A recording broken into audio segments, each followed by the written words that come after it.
Hi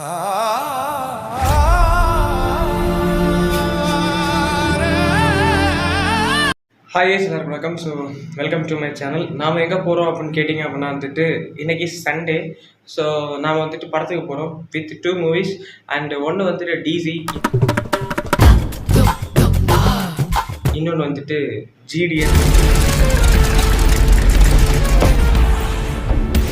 so இந்த 2 படத்தையும் நாம் வந்துட்டு தியேட்டரில் பார்க்க போகிறோம். ஒரு படம் வந்துட்டு இப்போ 9 AM ஷோ, மணி இப்போது 8 ஆகிடுச்சு.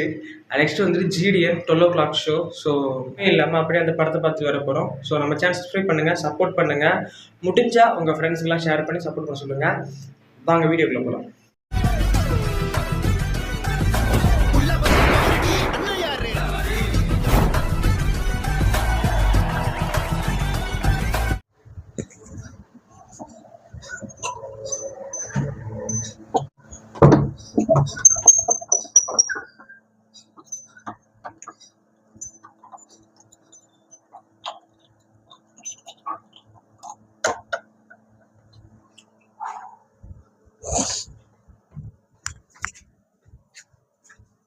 ஸோ நாம் வந்துட்டு இப்போ இடத்துக்கு போகிறோம்.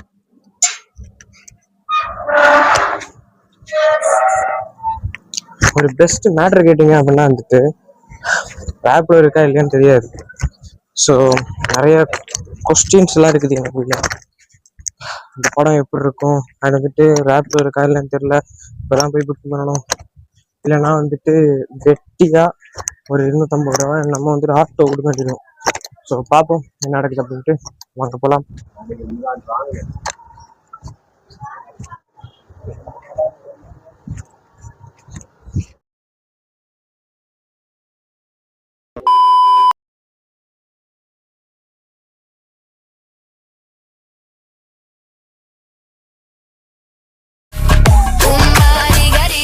ஒரு விஷயம் வந்துட்டு எனக்கே கொஞ்சம் ஆச்சரியமா இருக்கும். என்ன கேட்டீங்க அப்படின்னா வந்துட்டு கேப் இருக்குல்ல, பைக் வந்து கேப் கிடைக்குது, ரேப்பிடோல வந்துட்டு பைக்கு. ஸோ அது வந்துட்டு மதுரையில வந்துட்டு இது பண்ணிட்டாங்க அப்படி இப்படின்னு சொன்னாங்க.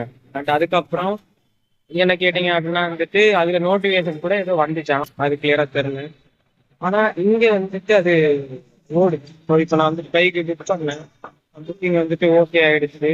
ஸோ இதுக்கு மேலே வந்துட்டு வருமானம் தெரியல, வெயிட் பண்ணுவோம். அண்ட் நெக்ஸ்ட் திங் வந்துட்டு என்ன அப்படின்னா ரொம்ப கடுப்பு சார். அது என்ன கடுப்பு அப்படின்னு கேட்டீங்கன்னா வந்துட்டு நான் இது தெரியாம 250 வேஸ்ட் பண்ணிட்டேனே அப்படின்ட்டு. இந்த ஆட்டோ ஓட்டுறவங்க வந்துட்டு கொஞ்சம் கம்மி பண்ணிட்டாங்கன்னா கொஞ்சம் நல்லா இருக்கும். ஆனா ஏன்னா எங்க ஊர்ல கூட வந்துட்டு வெறும் ஒரு 500 மீட்டர் கூட கிடையாது, கொஞ்சம் தூரம் தான் இருக்கு. அந்த தூரத்தையே வந்துட்டு கிட்டத்தட்ட 70 ரூபாய் வாங்கிட்டான். என்ன சொல்றதுன்னே தெரியல. அப்படின்னா வந்துட்டு ஒரு 2 கிலோமீட்டர் எல்லாம் போனா வந்துட்டு 500 1000 ரூபாய் கொடுக்க வேண்டியிருக்குமோ கொஞ்ச நாள்ல. அது இந்த கணக்குல என்ன பண்றேன்னு தெரியலங்க. தலையை வந்துருக்கான், வந்த உடனே பைக்ல ஏறி நாம் பாட்டுக்கு போயிட்டே இருக்க வேண்டியதான். பாத்தீங்க அப்படின்னா இதான் வந்துட்டு கார்னர் டீ ஸ்டாலு. நான் இங்கதான் வந்துட்டு டீ எல்லாம் குடிப்பேன். அப்படியே இங்க பாத்தீங்கன்னா பெஸ்ட் ஸ்டாப், நினைக்கிறது தான் பெஸ்ட் ஸ்டாப். இதுதான் பெஸ்ட் ஸ்டாப். இதை பாத்தீங்கன்னா பிள்ளையார் இருக்காரு, நல்லா இருக்குல்ல, சூப்பரா இருக்கு. லைஃப்ல வந்துட்டு நமக்கு நினைச்சு பார்க்க முடியாததெல்லாம் வந்துட்டு ஹாப்பியஸ்ட் மூமெண்டா அமையும். அப்படி எனக்கு சில மேட்டர்ஸ் இருக்குது. அதெல்லாம் என்ன அப்படிங்கிறது நான் ஃபியூச்சர்லாம் சொல்லுவேன். இப்போ என்னால கொஞ்சம் கஷ்டம். ஸோ நீங்க வந்துட்டு சப்போர்ட் பண்ணுங்க, முடிஞ்ச வரைக்கும் சப்போர்ட் பண்ணுங்க. அதே வந்து ரொம்ப ஹாப்பி. ஓகேவா? அவ பேர் சந்திரடா. ரேப்பிடோ வந்துட்டு பேன் பண்ணிட்டாங்க அப்படின்னு ஒரு விஷயம் இருக்குது. ஸோ அது என்ன ஏது அப்படி மாதிரி வந்துட்டு நான் இவர்கிட்ட கேட்டேன். ஏன்னா இவர் ரேப்பிடோ ஓட்டுறாருல. எனக்கு இங்கே சென்னையிலே வந்துட்டு ஒரு சம்பவம் ஆயிடுச்சு அப்படின்னு அவர்கிட்டையும் சொன்னேன். என்ன அப்படின்னு கேட்டிங்கன்னா, மாம்பழத்துல இருந்து வரும்போது ரேப்பிடோ புக்கிங் ஆகாமல் 250 கொடுத்து ஏமாந்துட்டேன் ஆட்டோக்காரனுக்கு அப்படின்னா. ஆனால் அது யூஸ்வலாக வாங்குறதான் சொன்னாங்க, அதிகமாக தான் வாங்குறாங்க. அப்போ நான் சொன்னேன், இல்லை நான் யூஸ்வலி வந்துட்டு 100 ரூபா தான் சார்ஜ் பண்ணுறாங்க ரேப்பிடோவில். ஆனால் அன்னைக்கு என்னன்னு தெரியல, திடீர்னு 61 ரூபா காமிச்சிது. ஸோ அதான் இப்படி பேன் பண்ணிட்டாங்க அப்படின்னு மதுரையும் சொல்லியிருந்தாங்க. ஸோ அது ஏதாவது இம்பேக்டாக இருக்குமா அப்படிலாம் கேட்டேன். அப்போ அவர் சொன்னார், இல்லைப்பா அப்படிலாம் இல்லை, இங்கே வந்துட்டு புக்கிங் ஆகிட்டு தான் இருக்குது. இப்போ நீ புக் பண்ண, நான் வரலையா, அது மாரி வந்துட்டு கொஞ்சம் நேரம் வெயிட் பண்ணணும். ரொம்ப நேரமும் வெயிட் பண்ணணும். ஆனா கண்டிப்பா புக்கிங் எடுத்துருவாங்க. எடுக்காமலாம் இருக்க மாட்டாங்க. இந்த வழி நான் வந்துட்டு எடுக்க மாட்டேன். ஏன்னா, இப்ப நாங்க போற ரூட் இருக்கு பார்த்தீங்களா, கொஞ்சம் கொடக்கு முடக்கான ரோடு. ஸோ, அதனால நான் எடுக்க மாட்டேன். ஆனா, அங்கோட்டு காமிச்ச மாரி இருந்துச்சு. வேற ஒரு மெயின் ரோடு காமிச்ச மாரி இருந்துச்சு. அதான் அட்டெண்ட் பண்ணேன் அப்டின்னாரு. இந்த புக்கிங் அக்செப்ட் பண்ணேன்னாரு.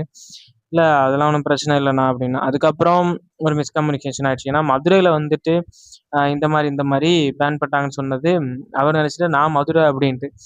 ச்சே! அப்டிலாம் இல்லண்ணா. நான் வந்து கன்னியாகுமரி. பட் இந்த மாம்பலம் அப்டின்னா சென்னைக்கு வர ரூட்ல மாம்பலத்துல இறங்கி வரும்போது வந்துட்டு இப்டி இப்டி ஆயிடுச்சு. ஸோ, அதான் சொல்லிட்டு இருந்தேன் அப்டின்னேன். அது வந்துட்டு இல்லப்பா இங்க வந்துட்டு புக்கிங்லாம் கரெக்ட்டா தான் வந்துட்டு இருக்குது. ரேப்பிடோ பேன் பண்ற மாரிலாம் ஒண்ணும் தெர்ல. இங்க எல்லாமே ஓடிட்டு தான் இருக்குது அப்டின்னாரு. நான் சொன்னேன், "ஓ! அண்ணா சந்தோஷங்க" அப்டின்னு சொல்லி சிரிச்சுக்கிட்டு இருந்தேன். அதுதான் இதுல நடந்துச்சு. ஓகேவா? சப்ஸ்கிரைப் பண்ணிக்கோங்கப்பா.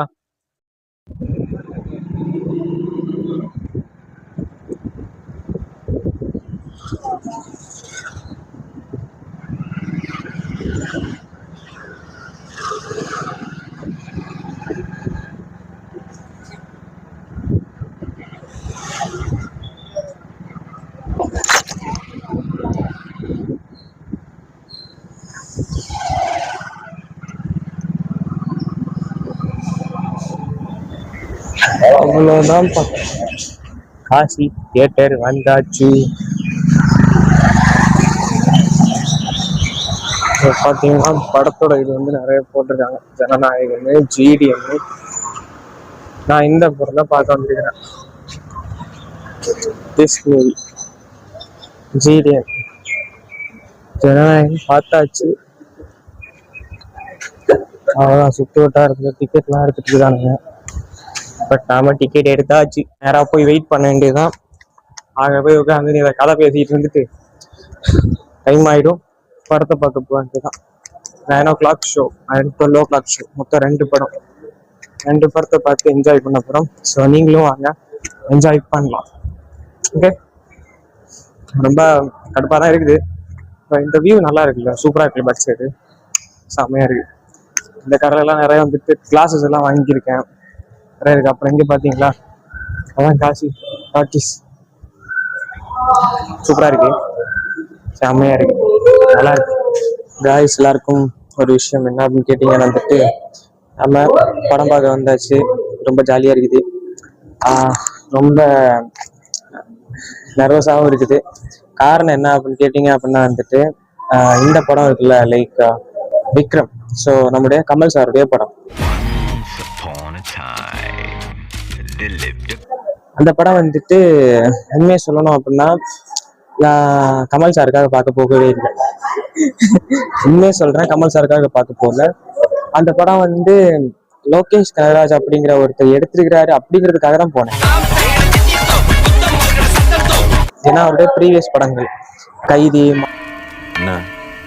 பயமா இருக்கா, மாநகரம், இப்படி பேர் இருக்கானுங்கன்னா பேர் நடு ரோட்ல போட்டு ஒருத்தனை அடிச்சா ஏன்னு கேட்கறதுக்கு ஒருத்தன் வரமாட்டான். இந்த படத்தை எல்லாம் பார்த்துட்டு, அதுவும் தியேட்டர்ல எல்லாம் பார்க்கலங்க. நான் உண்மையை சொல்றேன், நான் தியேட்டர்ல எல்லாம் பார்க்கல. நான் ஜஸ்ட் ஓடிட்டு தான் பார்த்தேன். ஸோ அதுலயே நான் வந்துட்டு விழுந்துட்டேன்னு சொல்லலாம். அதுக்கப்புறம் இந்த படத்தை வந்துட்டு விக்ரம்னு ஒரு படத்தை எடுத்துருக்காரு அந்த அப்படின்ட்டு ட்ரெய்லர் கூட பெருசாலாம் நான் பார்க்கல. பார்க்காம நேரா அந்த படத்துக்கு போயிட்டோம். ஃப்ரெண்ட்ஸ் எல்லாம் சேர்ந்து தான் போனோம். ஆனா உலகத்திலே தியேட்டரே இல்லாத மாதிரி டிக்கெட்டு போட்டானுங்க பாரு, அதை நான் மறக்கவே மாட்டேன். அன்னைக்கு வந்துட்டு சம்பவம் வேற ஆச்சு. எங்க ஓனரோட பைக்கை எடுத்துட்டு போயிட்டு அப்புறம் போலீஸ் பிடிச்சி, அதுவும் என்னாலதான் நான் பயந்துக்கிட்டேன். ஏன்னா போலீஸ் செக் பண்ணிருக்காங்க, பேப்பர் எதுவுமே இல்லை. அப்படியே போயிட்டு டேர்ன் அடிச்சிட்டேன், மறுபடியும் டேர்ன் அடிச்சு போயிட்டேன். ஆனா போலீஸ்காரன் பார்த்துட்டான் டேர்ன் அடிச்சு போனதை. திரும்ப போகும்போது பிடிச்சிட்டான். அதுக்கப்புறம் சொன்னா, நான் உங்களை பிடிக்கவே வரல, வேற ஒருத்தனா பிடிக்க வந்தேன் அப்படின்னாரு. நீ டேர்ன் அடிச்சு போனதான் தப்புன்னாரு. அவரே சொன்னார். அதுக்கப்புறம் என்ன பண்றது, எல்லாத்தையும் கேட்டுக்கிட்டு எதுவும் நடக்காத மாதிரி சார் சார் சார் விட்றா சார் விட்றா சார் விட்றா சார் விட்றா சார் அப்படில விடுங்க சார் கத்தி நடந்தேன். கடைசியில புரியும் நினைக்கிறேன். அவ்வளவுதான் நடந்துச்சு. அதுக்கப்புறம் என்ன அப்படின்னா, படத்தை எல்லாம் பார்த்தோம், ரொம்ப ஹாப்பி. அதுலயே நான் வந்துட்டு என் ஃப்ரெண்ட்ஸ்கிட்ட சொன்னதும் அதுதான், கமல் சார் அப்படிங்கிற ஒரு இதுவே கிடையாது. அவர் இருக்காரு, அவர் படம் பண்றாரு, okay fine. But the brand Lokesh Kanagaraj அப்படிங்கிறதுக்காக தான் நான் படம் பார்க்க போறோம் அப்படின்ட்டு. அண்ட் நெக்ஸ்ட் வந்து நான் ஒரே ஒரு படம் தான் பேசிட்டு இருக்கிறேன். இன்னொரு படம் என்ன அப்படின்னு கேட்டீங்கன்னா ஜிடிஎன்.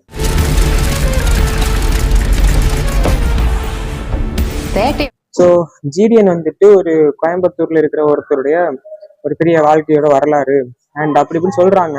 எனக்கு அவரை பத்தி பெருசா தெரியாது, ஐடியாவே இல்லை. ஆனா ஹிட்லர் சந்திச்ச ஆளும் அவர் தான் சொல்றாரு இந்தியாவில். ஸோ அதனால அந்த படத்தை பார்க்கணும் அப்படிங்கிற ஒரு ஆசையும் இருக்குது. அண்ட் நான் ரிவ்யூ ஓரளவுக்கு பார்த்தேன், ஜிடிஎன் பார்த்தேன், லோகேஷ் கனகராஜ் அந்த படம் பார்க்கல. அப்போ ஜிடிஎன் வந்துட்டு என்ன சொல்றாங்க அப்படின்னா, ஒரு வெப் சீரிஸா எடுத்திருந்தாங்கன்னா அவருடைய வாழ்க்கையை வந்துட்டு இன்னும் பயங்கரமா சொல்லியிருக்கலாமே, அவருடைய வாழ்க்கை வரலாறு இன்னும் பயங்கரமா எக்ஸ்ப்ளோர் பண்ணியிருக்கலாமே அப்படின்னு சொல்லியிருந்தாங்க. ஸோ அது வந்து நமக்கு தெரியாது, படத்தை பார்ப்போம். அண்ட் அவருடைய வரலாறை வந்துட்டு அதுக்கப்புறம் நான் வந்து எடுத்து ஆனால் வீடியோ போடுறேன் யாரு என்னன்ட்டு. ஸோ நம்ம சேனலை சப்ஸ்கிரைப் பண்ணி சப்போர்ட் பண்ணுங்க. வேற என்ன அப்படின்னா வந்துட்டு நீங்க இந்த வீக் என்னெல்லாம் படம் பார்த்தீங்க அப்படிங்கிறதையும் கண்டிப்பா கமெண்ட்ஸ் சொல்லுங்க. நிறைய வெப் சீரிஸ் வேற ஸ்டாக்ல இருக்குது, பிரதர்ஸ் அண்ட் சிஸ்டர்ஸ் அண்ட் வந்துட்டு ரெசார்ட்டு நான் ரிவ்யூவே பண்ணல. அப்புறம் துக்ரா கே மேரா பியார், அப்புறம் வந்துட்டு வதந்தி சீசன் 2, இன்னும் நிறைய இருக்குங்க. ஸோ எல்லாம் பண்றதுக்குள்ள என்ன ஆக போகுதுன்னு தெரியல. நான் கண்டிப்பா பண்ணுவேன், நீங்களும் பார்க்க போறீங்க, நீங்களும் என்ஜாய் பண்ணுவீங்க. ஓகேவா? இதாங்க காசி பாதி ஓட்டணுமா, காசி டாக்கிஸ் இதுக்குள்ள போனோம் அப்படின்னா எல்லாமே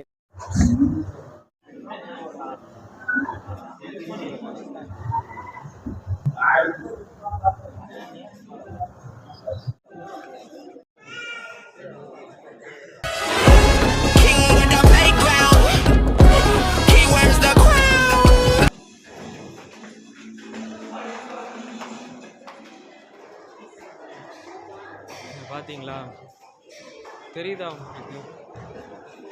டிமாண்டி காலனி 3 மரண வெயிட்டிங்கு.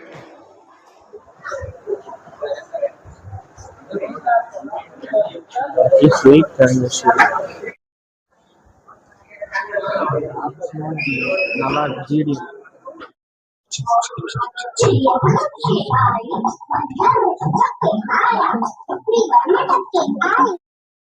वो वक्त आ गया अपनी पैथी को बदलने का, आयुर्वेद की शरण में आने का, बीमारी की जड़ पर काम करने का। पूरे भारत में हमारे 30 से अधिक हॉस्पिटल्स हैं, 100 से अधिक क्लिनिक्स हैं।